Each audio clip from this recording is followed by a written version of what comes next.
If you haven't heard about Anchor, it's the easiest way to make a podcast. Let me explain. It's free. There's creation tools that allow you to record and edit your podcast right from your phone or computer. Anchor will distribute your podcast for you so it can be heard on Spotify, Apple Podcasts, Google Podcasts, you name it. You can make money from your podcast with no minimum amount of listeners. It's everything you need to make a podcast in one place. So you really like the Busta album, right, Chris? Oh, yeah. We got to talk about ELE, too. I forgot about that also. I enjoyed the Busta album. I mean, it's been a while since I heard from him, but I grew up listening to Busta. I remember when Disaster Strikes came out, and I was just a fan, just an instant fan of him. And then he came out with the original ELE 1. Yeah. I was like, that album's right? fire, too. Yeah, in 98, yeah. So now it took him a 10-year gap to get it together, but he finally did. And I was happy with it. That's why I mentioned earlier, look over your shoulder. The only thing I don't like about it is Chris Rock. Oh, Chris Rock, he was the wrong person for that, the part that he used. I wish he would have used Dave Chappelle. I think Dave Chappelle has a better voice than Chris Rock, especially with what Busta was trying to do. Chris Rock's voice doesn't tell me end of the world. Yeah. He's just loud. Yeah, but Dave Chappelle got that deep, raspy voice. So I think his voice would have fit better. I think Kanye and Ludacris used Chris Rock better. Don't you got a homie that doesn't think that Busta Rhymes album was good? We had a conversation with my homie G.Money about the Busta Rhymes album. Y'all be the judge. He has some real strong feelings about it. Let's go to it and see what the people think on the other side. Well, first of all, let me just say thanks for having me on here today. And I'm honored to be here, and hopefully somebody out there agrees with me. But let me just share why I think this album is not that great. I'm not going to call it absolutely terrible, but it's not his best album. And as a Busta Rhymes fan from way back in 97, this don't hold up to his previous albums, in my opinion, because all his other albums had smashes on them, like radio ready joints. This album, I don't feel like it has one radio ready single, even though I know 2 have been released already. I don't think they're that great. I think they're okay, but I need something that's fire, something that's like, oh, that's that new Busta Rhymes. Let me turn that up. I don't feel that when I listen to this album. That's just one of the reasons I think this album is severely lacking. So you didn't think that joint with Rick Ross, or even though Rick Ross ain't rapping about anything, you ain't think that was a good joint? Nah, it's okay. But for me, when I hear certain people rhyme that I really like people I'm really a fan of, like Busta Rhymes, I automatically think it's gonna be a smash out the park. When I heard this track with Rick Ross that you're talking about, I liked it. It was alright, but it wasn't like, oh my God, I gotta hear that again. I didn't have that feeling. Oh, okay. I think I know what I could actually agree. I see what you're saying. Like, he ain't have that track that was like yeah, like when you heard his previous albums, Put Your Hands Where My Eyes Can See. Yeah. I played that over and over and over again. Dangerous. My mom's told me I gotta turn it off before she break my radio. Break Your Neck. That was another smash. Pastor Cavassier.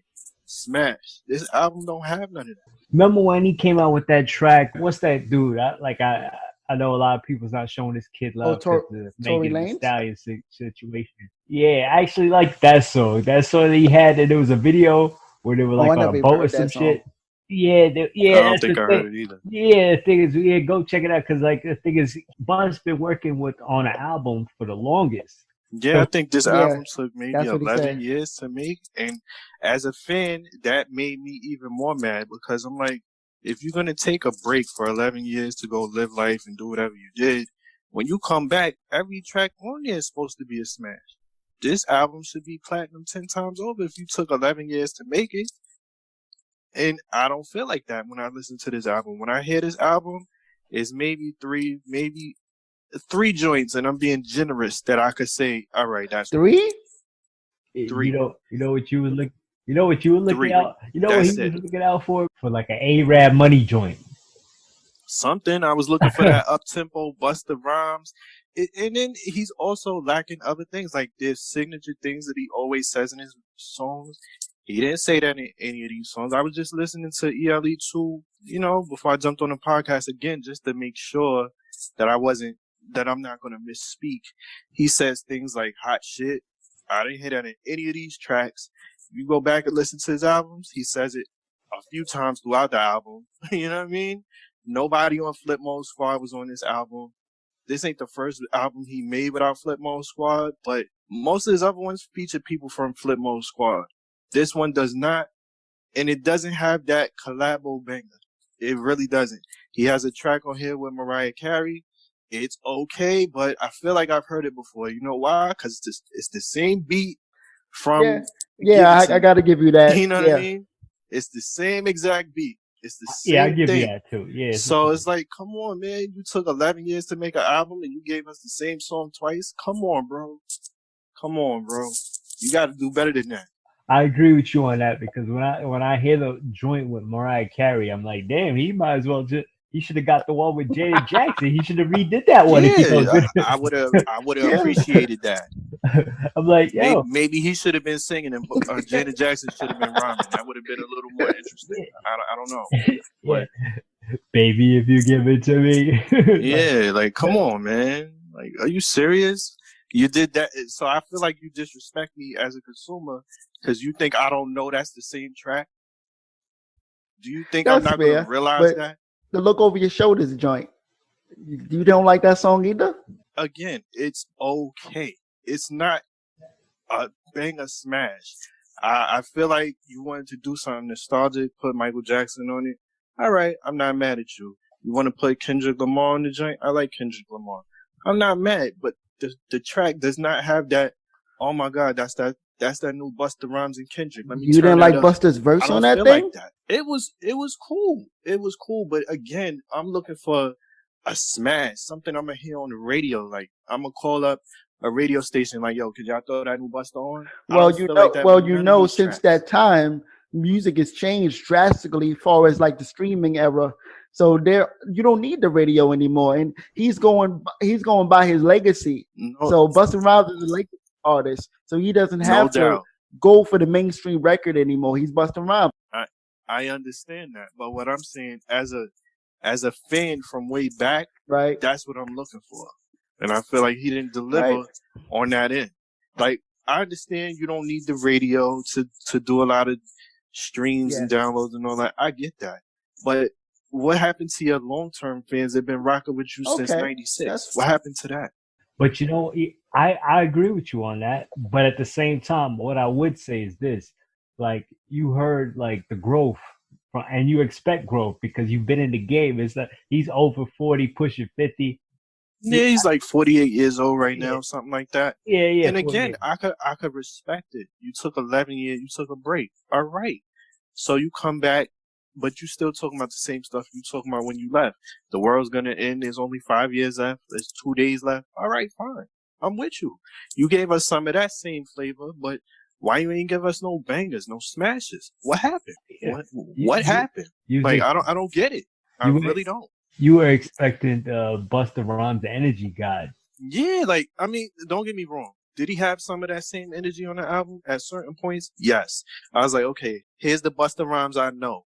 Okay, and then when you get hyped, it's like, here you go. He about to go off. Then he go off into something else.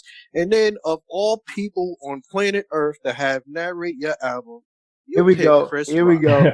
I agree with you there. I agree with you there. Now, I'm not mad that you picked Chris Rock because, like Busta, Chris Rock is from Brooklyn. They might be real life friends. I don't know. Right. I don't know the history between them. So I'm not mad. You put one Brooklynite on. Chris Rock is pretty famous. He's pretty funny. So you're supposed to make me laugh through the album. Okay. I'm glad Chris Rock didn't try to rhyme or nothing like that. So that would have been the worst. You know what I mean? Yeah, I know. But I'm just saying, he was on it. You narrated throughout it. And then it's like, everything he said was just, there's no place in the world where Busta Rhymes is not the hardest motherfucker in the room. Yeah, Do y'all agree? No, it wasn't good. Like No. I told Chris, I said, man, they should have had Kanye because Kanye used Chris Rock on My Beautiful Twisted Dark Fantasy better than Busta used Chris Rock on his shit. Like, well, to Kanye's credit, Kanye's a producer. He knows how to put people in certain spots and put things in certain spots. Now, I did do some reading up on this ELE2. Busta produced a few tracks. I just feel like he the one with Mary J, right? The one with Mary J he produced. It's not just that one, it's a few more, but he could have did a little bit of a better job. He could have got some help, tagged somebody in, send somebody a DM, yo, check this out, help me out. I just feel like if you're gonna tell us that you took 11 years to make this, there's no track on it that should be unacceptable. And to me, 90% of this album is unacceptable. Oh, damn, son. Because guess what? I would say it's not my favorite, but what I would say is that it's better than a lot of the bullshit that's out there right now, bro. Okay. All right. I can agree on that. But for me personally, as I'm just looking at it as a hardcore fan, there's not a lot of people that I could say I'm a hardcore fan of. Like when I heard Busta Rhymes was doing this album, I was like, yo, I gotta hear it. I want to hear it the day it come out. I don't want to wait. I'm glad I got Apple Music. I could just listen to the whole joint. Other people, I don't feel like that. So when I hear people like Busta Rhymes, because I know I'm gonna get a certain kind of music, and that's what I was expecting, and I didn't receive it. So as a fan, I'm disappointed. No, I'm saying that's fair enough. That's fair enough. I can't argue with that. I'm disappointed because he just didn't deliver what I thought he was going to deliver. No, one track that I was disappointed in because I like the artist that he was that was featured on this album. The Anderson .Paak. I didn't like that song, bro.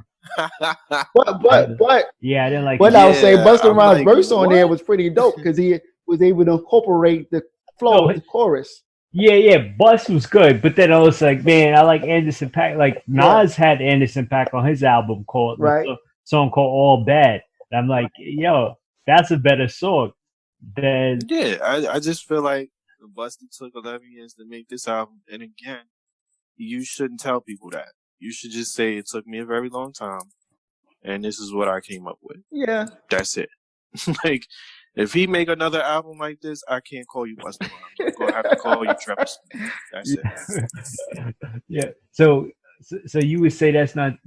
I mean, obviously, I wouldn't say you would say that. Obviously, that wasn't your most favorite record for the year. So what was a good record to you? A good album? Yeah, this year. I would have to give it to Nas. He got the best rap album that I heard this year. Yeah. I'm gonna have to go with him. The thing is, I can't even say that I like every track on that album, but I like way more tracks on that album than I do on this Busta album. Right? Right. I agree. I know when I say I agree that it's not my favorite, but I play it more than Busta's, even though Busta's. Yeah, and that's another thing for me. I feel like as far as albums go, and this is just albums in general, doesn't matter the genre, your album needs to have some replay value. This album is severely lacking replay value because I got through it, I heard it, it's okay. There's nothing on there that I want to play again. I'm sorry. That's just how I feel.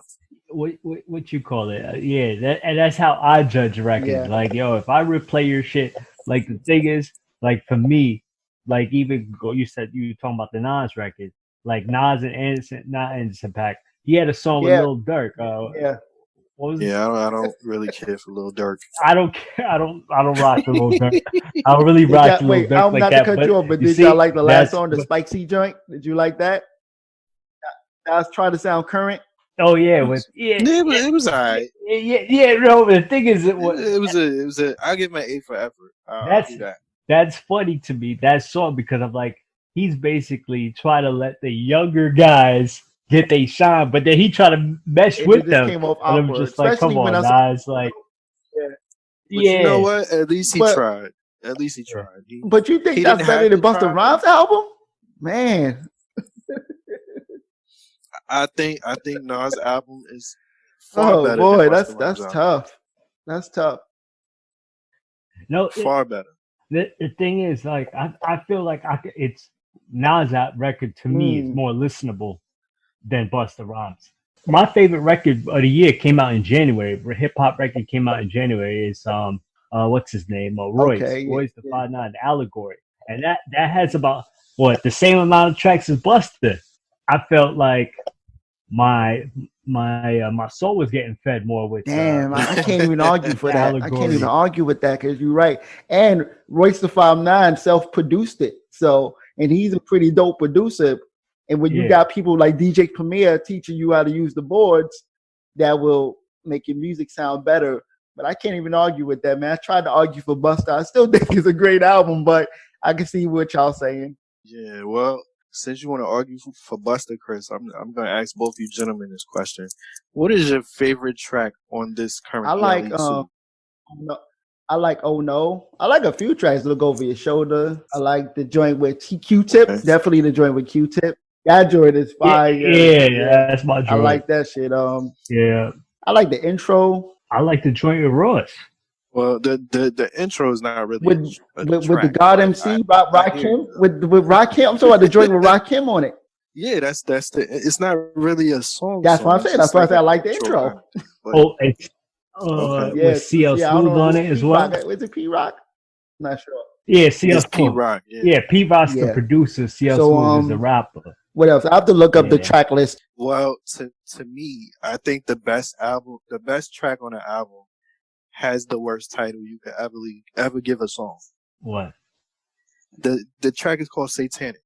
Now, as a listener, I like when I get new music, I always look at the track list before I play the album just to see which ones I think I'm gonna like or who I'm not gonna like, who's featured on it or whatever. Now, automatically when I saw this track titled Satanic, I was like, I don't want to listen to this. Why do I want to listen to anything satanic? No, I'm cool. Exactly. What are you bigging Satan up? You telling us that the world? I think it goes with the end of the world theme, though. It does, and I had to like listen to the whole album just to give it a chance. And I'm sorry to say, but I think that's the best track on the whole album. But you see, it's funny as you say you saw Satanic. That's like take Jay-Z's The Black Album. You see Lucifer, you go, yo, what the fuck? Yeah, like I don't want to listen to Lucifer. Is he exclusively featured on this? Did he tell you what to say? Yo, like, I like you talking about your mom wanted to like break your stereo. Yeah, she's like, if you don't turn this off, I'm gonna break it. All right, okay, gotta find something else to play. I remember the first song, like going back to the Black Album, Lucifer. I was singing Lucifer, and my dad's like, "Yo, what are you saying, Lucifer?" Like, or like the Eminem song. I was like, "I'm sorry, Mom. My mom told me to shut the hell up," because like she's like, "What are you talking about? I didn't mean to hurt you." Yeah, I never hurt I get it. Now that you put it in that perspective, I do get why it will be a little off-putting. But it's art. It's art. All art is subjective. Yeah, so I didn't take it that way. I took it as what it was. Like he's trying to make a point about the end of the world, not like he's a devil worshiper. And the point was made, but just I feel like titles to songs are just as important as the song themselves. So you have to pick a better title because I don't want to listen to nothing satanic. I'm sorry, I just don't. Am I going to be chanting through this song? Am I going to be possessed by the time this track is over? I don't know, but I just don't want to hear it. But Busta Rhymes is not Busta Rhymes is not a horrorcore rapper. Like he doesn't do horror music, So I think for this, he just stuck to the theme. Nah, he did, but just that track is just so off-putting. You could have named it something else, like Music with the Devil or something. That wouldn't have been too much more appealing, but it would have been better than Satanic. That's you know what I mean? Or devil music or something. Yo, Greg, I'll tell you this though. The worst, whatever you think is the worst song on there, was better than Tekashi's whole album.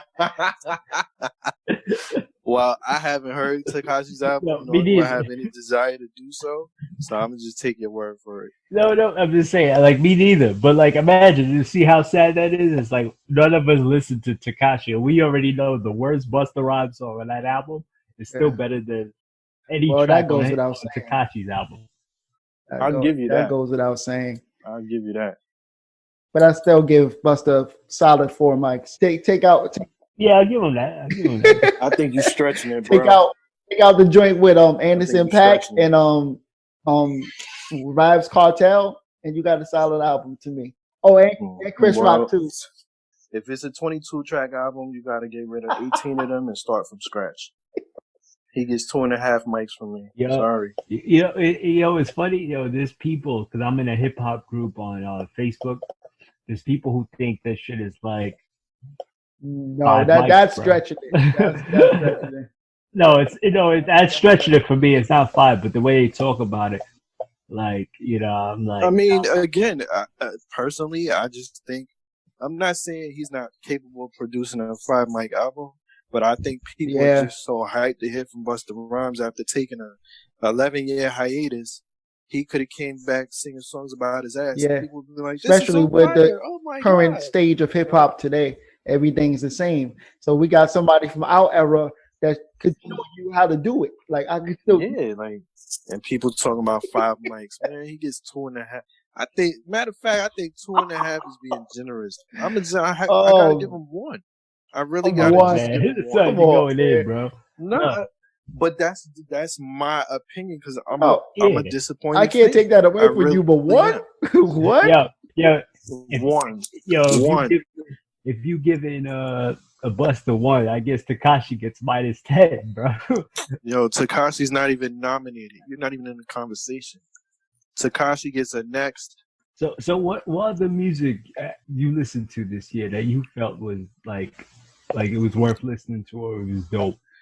In terms of hip hop, I would say just Nas, and I was really, really excited about Busta, but I was let down. Like, that's it for me. Because I'm very particular with who I say that I really, really like and really don't like. Yeah. But as far as people that I have a lot of respect for and hold in high regard and, hold them to a certain standard and have high expectations, it would be Nas and Busta Rhymes. Oh, so that means I gotta send you some music because you missing out on a lot of shit. Yeah, Chris knows a lot of the but I haven't listened to Murder Mook and Tay Rock with because we gotta talk about that too. So yeah.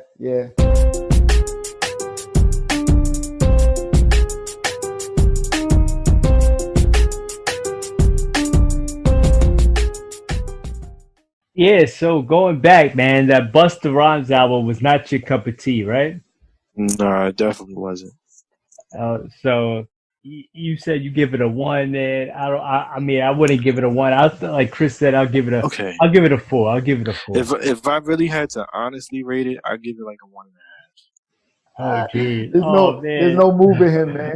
Moving him. No, because again, you're just missing key things in order for me to enjoy your album. There's no Flip Mode Squad feature.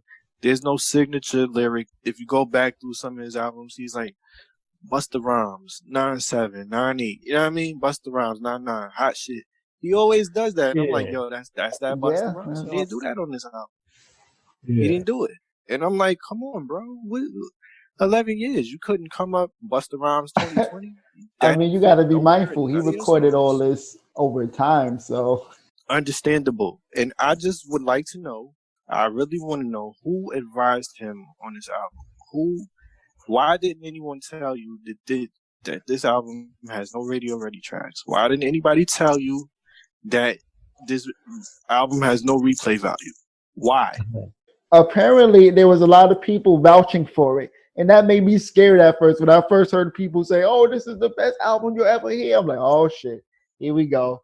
I'm about to, all these industry heads talking and all this shit. I'm like, oh, this ain't going to be good. Nah, he got a couple of joints on there. He got the joint with Q-Tip. He got unfortunately, the Satanic joint.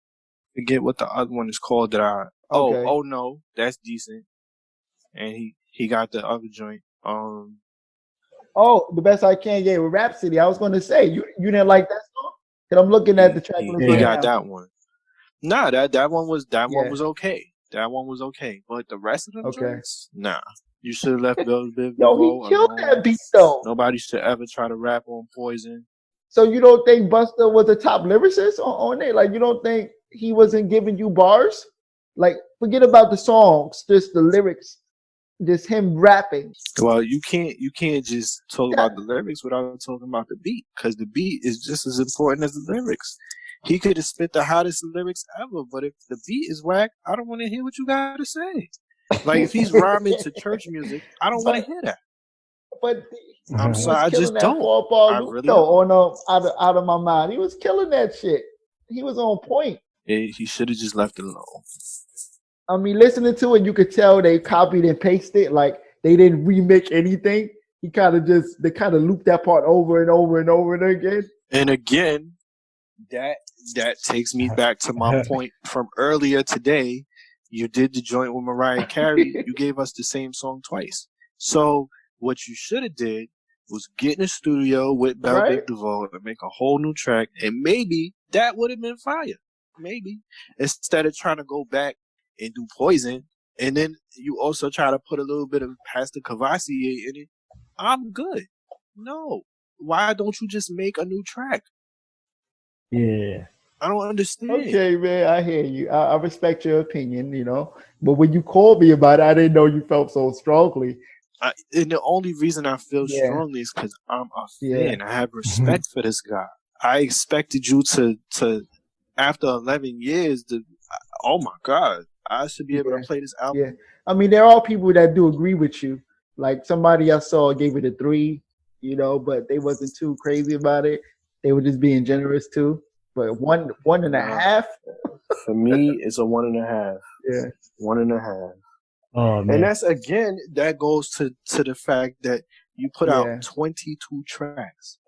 And out of 22 tracks, I only like 4. Are you serious? That's fair enough, sir. Fair enough. How can I give you more than 1? That's not even an album. And I only gave you 1 mic because you're Busta Rhymes. 1.5 is not even an album. That's just like nothing. It might as well have been a blank CD. This is what I'm saying. The way you talking. Yeah, you should have called it. You should have called it. It might as well be a blank CD with marker written on it. And I don't know, something.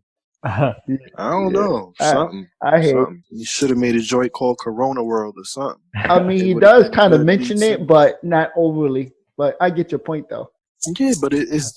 I mean, to me, there's no radio joints, and there's nothing on the album that makes me want to say, "Hey, play this joint again." To my Google Assistant or to my, you know what I mean? None of that. Like, I heard it. It's just like we all from the same era, so radio was a big thing because you keep mentioning that, and that's telling me like you used to tape songs off the radio, right? All right, so there you go. I was infamous for that. That lets me know how you feel about, because Busta Rhymes had those big records. No, there's no big records on here. Nah, he had the potential with Bell Biv DeVoe. If he would have called them to loop it up for him and like modernize it for him, it probably would have been better. If he would have called them and said, "Hey, I love Poison. Let's do the Cure to Poison," and that's what I'm saying. Call it a remix or something, it would have been a smash. It would have been a smash. Not instead of he just copied and pasted the loop. He didn't really do much of anything from a production standpoint. Because I'm learning how to make beats, so I kind of get what he did, and I get that it was a cut and paste job. But he still, as a lyricist, he still killed the loop. No, the lyrics wasn't the problem. They're not really on the song. It's the same thing you got from when they released it. Exactly. Yeah, it was a cut and paste job. It wasn't something original. Yeah, I'll give you that. But Look Over Your Shoulders is original. I gotta go back to that. Look Over Your Shoulders was cool. That's how you cut up a loop, though. But again, if you make a 22-track album, you need at least 17 of them. That's fair. Long albums don't work in this day and age anyway. But I wouldn't have expected him to give me anything less than what he gave us in terms of number of tracks, because you've been gone for so long. So we don't want to just hear 10 tracks. Yeah. You got to give us a little more than that. So when he came with the 22, I'm like, oh, this is going to be hot. He got Kendrick Lamar. He got Mariah again. Yeah. He got Mary J. Oh, this is going to be fire. Nah.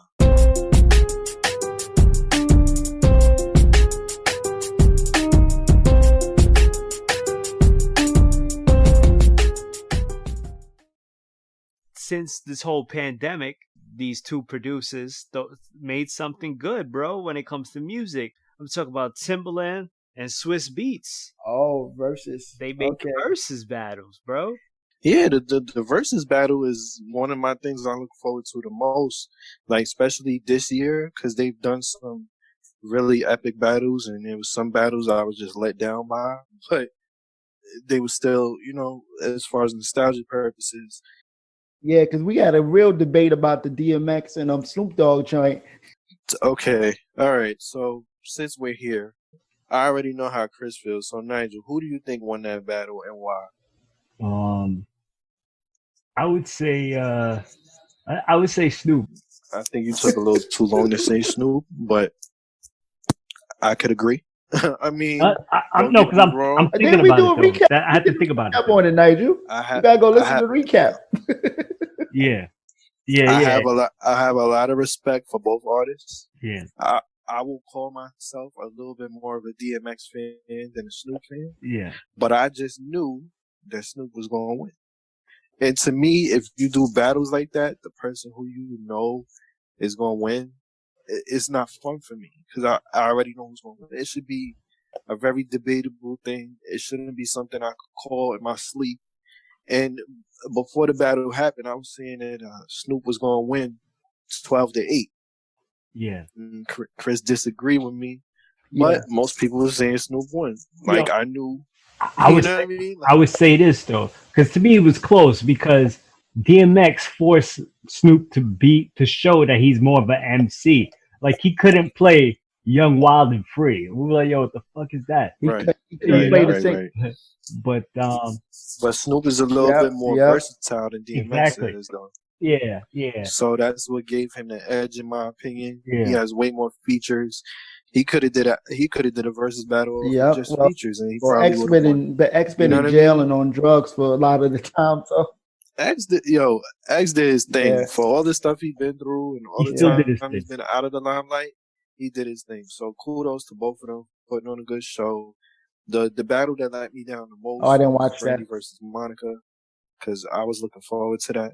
Yeah. I mean, I didn't watch it either. I saw clips, but what made me not want to watch it was because after the clips came out, I saw what Brandy was wearing, and as a kid, I had the biggest crush on Brandy. So I thought she just rolled out of bed and ended up at a versus battle. So I'm like, why do I want to watch this? I'm good. Yo, but I agree with you. And you said just by seeing the clips, I actually sat there and watched it. And the thing that was like heartbreaking to me was that none of them were singing. And then that was another thing. I didn't see any clips of them singing. I was like, what? Yeah, exactly. Boy, when they did, I thought they were gonna be like, yo, F this, we gonna instead of letting the music play, we gonna do The Boy Is Mine together on camera. That would have been epic, but they just let it play. They just let it play, and I'm like, yo, what the hell? Again, that was some lazy music right there. Like y'all had a chance to do something epic and memorable that was gonna last to the end of time, and you both just sat there and was like, oh, this is a nice song. I remember when we did this. I remember it too. Now get up and sing the song. Like, come on, man. If you felt that way about Brandy, Brandy and Monica, I know you felt the way with Jada kissing Fab. Oh yeah, we was talking about that I was too. so disappointed because I really thought Fab was gonna slaughter him 14-6. That's what I thought. Because he got the tunes. Boy, you thought wrong. Because he got more tunes. But Jada... Yeah, he got more tunes, but Jada came to play. He was like, yo, I ain't come here to lose, and I can respect that about him. Because at the end of the day, even though they market it as a celebration between two friends or whatever, I understand it's a celebration, but it's called the versus battles. It's a battle. So in a battle, somebody has to win and somebody has to lose. Jada came to win. That's very accurate. That's an accurate statement. I can't argue with that, bro. Fab just showed up. He showed up, and then not just Fab, his DJ too just showed up. I was about to say, like, his DJ was telling him, I don't want to play that right now. If you work for me, you do what I tell you to do. Yeah, exactly. How you gonna tell me you don't want to play this right now? I'm the artist. I'm telling you what to play. You play it. Now I understand they got a set list of 20 tracks, and maybe they got an order in which it's supposed to be played, but maybe you want to call it audible. Oh, I didn't expect him to drop that. Yo, DJ, drop this. Nah, I don't want you. I didn't know that's what happened. I didn't know that. Excuse me? If you watch it back, you can listen and you can hear at some point during the thing, Booth is telling Fab, I don't want to play that right now. What? What do you mean you don't want to play that right now? You're supposed to do what I tell you. You work for me. Yeah. And then Fab is like, yo, you know what? I'm just going off the vibe. Yo, Booth, give me something. So I understand Booth kind of taking over a little bit. But at the end of the day, Fab, you're the artist. You were supposed to tell him what to do, how to do, when to do, and he was supposed to do it. He's not supposed to tell you, I don't want to play that right now. What? Excuse me? You would have got fired on live TV messing with me. On some down. Like, hold up. Stop the music. Yo, my DJ not doing what I tell him to do. Yo, get off the set. Yo, Clue, where you at? Yeah, you're right. You're right. For nostalgia purposes. You're right. Yeah. Illuminati. Yeah, like we should have got all that. That's good. Yeah.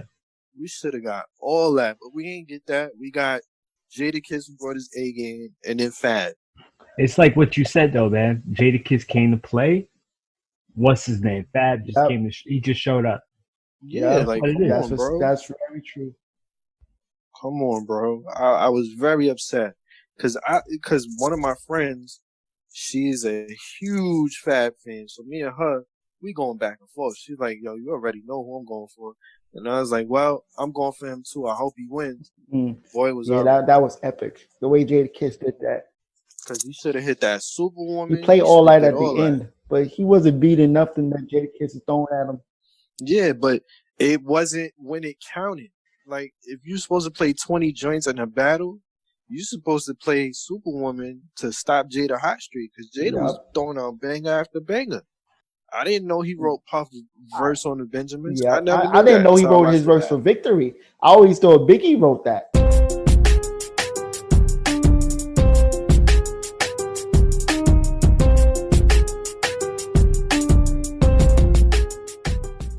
It's a strategy at the end of the day. Yeah, it's a strategy type thing. So when you tell your DJ, yo, switch this and play this, and he's like, I don't want to. Yep. Yo, you're fired. It's a strategy, yeah, because like take the battle between. I think that shit was funny too. The battle with Ludacris and Nelly. Nelly was playing stuff like he shouldn't have been playing. I'm like, yo, who's advising this guy, bro? I'm not gonna front. I can't stand Nelly, but at that time, they wasn't in the same room at the same time. That's true. So it wasn't on the level of a Jadakiss and Fab. Yeah, they was still. Luda was in his basement. Nelly was wherever he was. That when the storm was happening.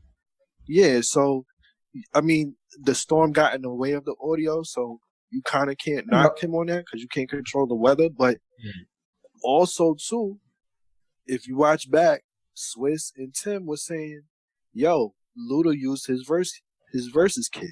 Nelly didn't. So it's partly he just picked any song. He's playing trash music nobody wanted to hear.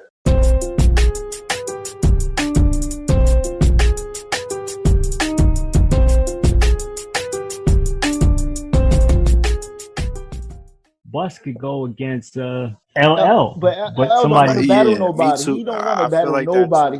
He want to battle himself. Nah, LL said this. I seen this. He was talking to I think he was talking to Swiss after one of the battles, or maybe before. I don't know, but I know it's on YouTube. Yeah. He was saying, "Yo, whoever want to battle me, just call me out. I will consider it." Now, I think LL deserves the right to choose and pick whoever he wants to battle because he's been doing this forever, and he got tracks for everybody. So no matter who LL go against, it's gonna be very hard. Nobody. He didn't pick anybody yet. You know what I'm saying? I feel like something in season 2 might happen that we don't know about. Maybe they got something brewing that is not advertised yet. But I wish to God, I really wish they would do Busta versus LL. That would make. He said Busta's too loud. His style's too loud for him. That's what he said about Busta Rhymes. Okay, we're not getting a Busta verse out. That's what he said. Next. And then somebody said KRS One. He's like, oh nah, like he just was backing down from everybody. I appreciate you coming on, bro. You know. Yeah, man. Thanks for having me. I was happy to do it. You know? Yeah, man. I appreciate you coming on, bro. Feature. Hopefully in the future, you know, we could have you on again, bro. Yeah. Now that I know that you're a hip hop nerd, yeah, we gonna do it. But I gotta send you some stuff. I wouldn't quite call myself a nerd. I wouldn't call myself a nerd. It's just I'm a very particular person. I know what I like. I know what I don't like, and for the things I like, I have a certain expectation. And for the things I don't like, I could be a bit brutal. So that's just. I mean, we need that raw cut honesty, you know. So that's all good. I appreciate that because you're not being biased. Nah, and that's the thing. Like I feel like I could say everything I said is I'm a true fan. If I wasn't a true fan, then you could kind of poke a hole in my argument a little bit. But as a real fan, I feel like I'm on point because all the things I said I'm missing. There's no real smash on the album, and you gave us the same track twice. So where can people find you? I know you're on social media, but I don't know your information. Yeah, I'm on social media, but I'm not really on it like that. But I got a Facebook page, Greg Bradford. Just type it in, and when you see the picture of Obama, so we're sending the people at you for dissing Busta's album. Bring it on, people. Bring it on. I stand by my argument. Yeah, man. Thanks for being on, man. Appreciate the opportunity. Catch up with y'all soon.